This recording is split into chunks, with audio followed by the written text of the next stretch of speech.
அஸ்ஸலாமு அலைக்கும் வரஹ்மத்துல்லாஹி வபரகாத்துஹு.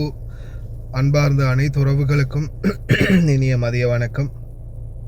என்ன திடீர்னு சவுதி அரேபியா எப்படி ஒரு முடிவு அறிவிச்சிட்டாங்க அப்படின்னு பலருக்கும் ஏமாற்றமாக இருந்தாலும் இது ஒரு பக்கம் நல்ல முடிவு தான். அப்போ தான் குவைத் கொஞ்சம் வேகமாக அவங்களுடைய ஏர்போர்ட்டை திறக்கிறதுக்கான ஒரு தீர்மானத்தை எடுப்பாங்க அப்படின்றது குறிப்பிடத்தக்கது.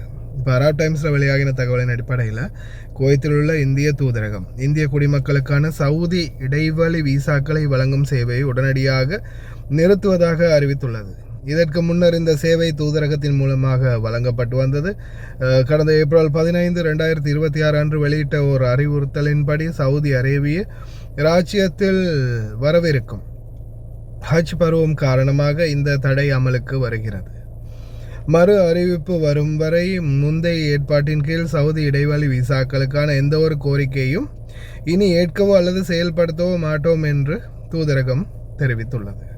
சவுதி அரேபியா வழியாக பயணம் செய்ய விரும்பும் இந்திய குடிமக்கள் தங்கள் பயண திட்டங்களை வகுப்பதற்கு முன்பு புதுப்பிக்கப்பட்ட குடிவரவு தேவைகள், போக்குவரத்து நடைமுறைகள் மற்றும் விசா தொடர்பான சம்பிரதாயங்கள் குறித்து அறிந்து கொள்ள தமது விமான நிறுவனங்களை நேரடியாக தொடர்பு கொள்ளுமாறு அறிவுறுத்தப்பட்டுள்ளார்கள்.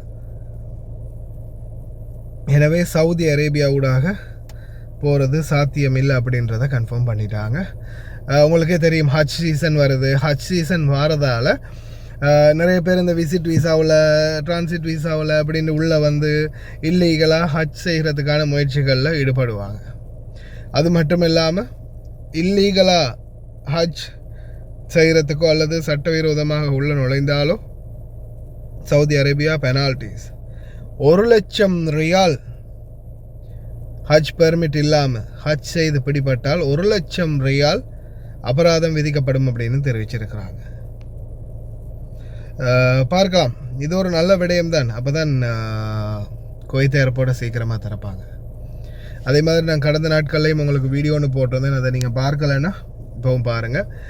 இல்லீகலாக ஹஜ் செய்ய நுழைகிற பலரும் தொடர்ந்தும் கைது செய்யப்படுறாங்க. அதே மாதிரி சோதனைகளும் ரெட் அலர்ட் அப்படின்னு சொல்லலாம். அந்த அளவு அதிகமான சோதனை சாவடிகளில், சுங்க போர்டர்களில் வந்து அதிகமான சோதனைகள் முன்னெடுக்கப்பட்டு வருது.